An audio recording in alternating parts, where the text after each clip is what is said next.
All right, get ready to dive into a career that's got purpose, a dose of adorable, and surprisingly, some serious tech. Mhm. We're talking animal physiotherapy, Yeah. a path you've been digging into lately. And your timing is spot on. Oh, yeah. This field is booming. We're Really? not just talking about a casual interest in helping furry friends. Yeah. It's way bigger than that. Okay, so no offense to my pup who thinks my lap is the ultimate treatment center, Sure. but what's the reality here? Think of it this way. Yeah. It's about understanding animal anatomy and physiology Mm. um, as deeply as any doctor would, Wow.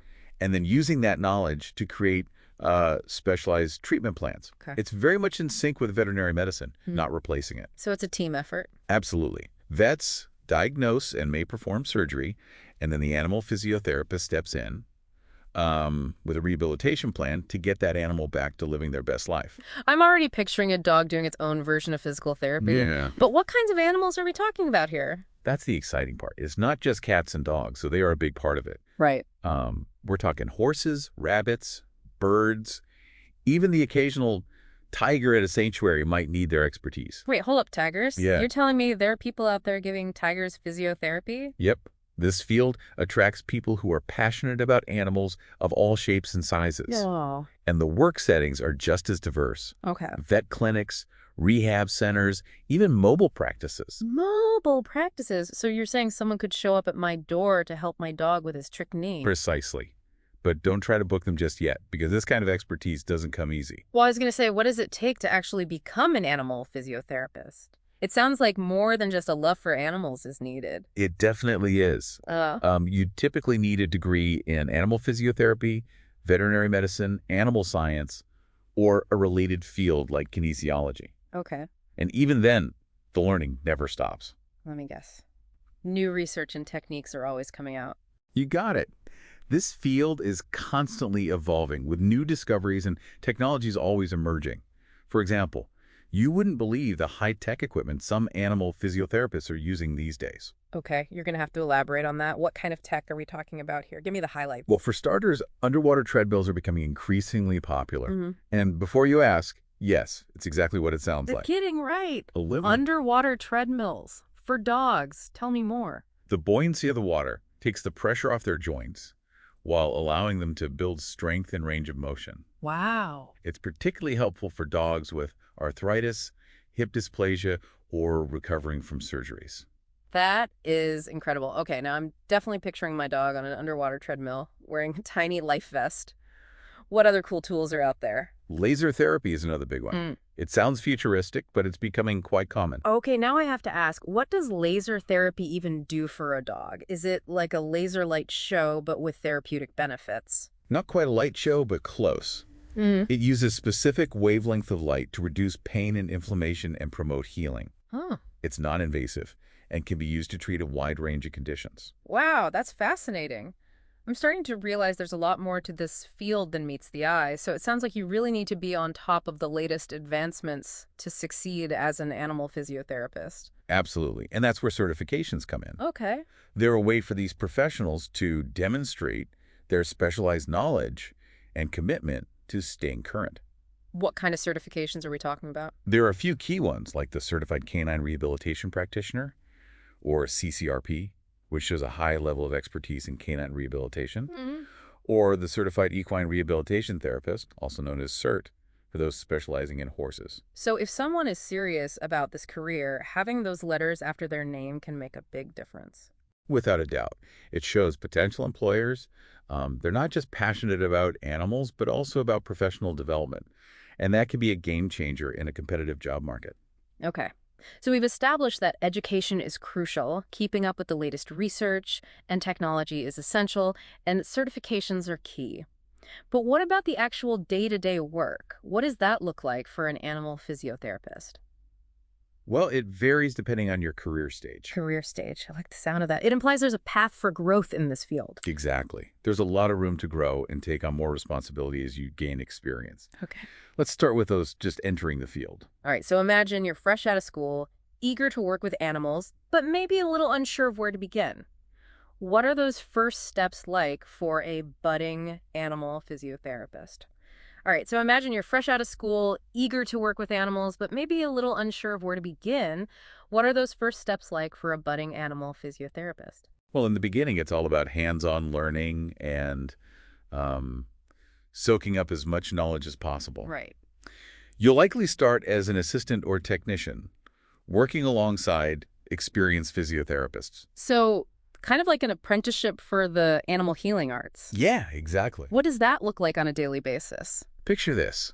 You're assisting with treatments, learning how to properly handle different animals, maybe even walking a few dogs between sessions. Okay, so it's not all laser beams and underwater treadmills right away. Right. There's some good old-fashioned dog walking involved. Exactly. It's about mastering the fundamentals and building a strong foundation. Right. And as you progress to a junior physiotherapist role, you start taking on more responsibilities. Like what kind of things would a junior physiotherapist be doing? Um, you might find yourself conducting initial assessments, Okay. assisting with treatment plans, even educating owners on how to continue their pet's therapy at home. I imagine those owner interactions are a big part of the job, right? Yeah. After all, those pets can't exactly communicate what's going on. You're absolutely right. In fact, the career guide we have here highlights this, mentioning that successful animal physiotherapists need strong communication and interpersonal skills, not just expertise in animal anatomy. So you're not just treating the animal, you're also managing the owner's expectations and anxieties. Precisely. It's about building trust with both the animal and their human companion. Now, as you gain experience and confidence, you might find yourself moving into a mid-level physiotherapist role. Okay, now we're talking. What does it look like to reach that mid-level stage? This is where things get really exciting.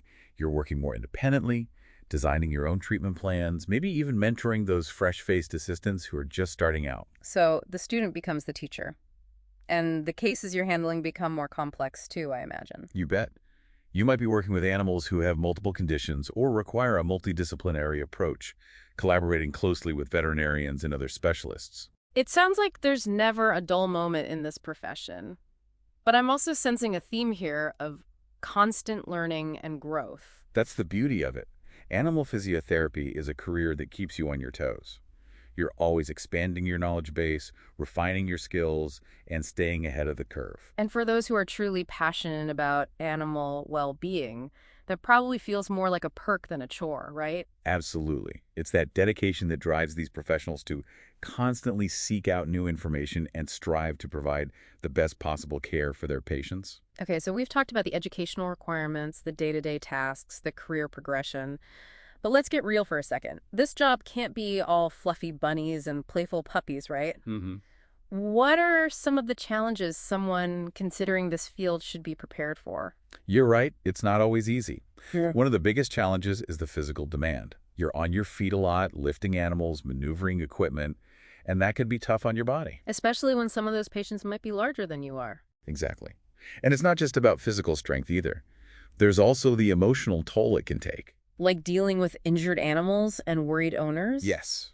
You're working with animals who are in pain, maybe even scared, Right. and you're also supporting their humans, who are often stressed and emotionally invested in their pet's recovery. That must take a lot of empathy and emotional resilience. It does.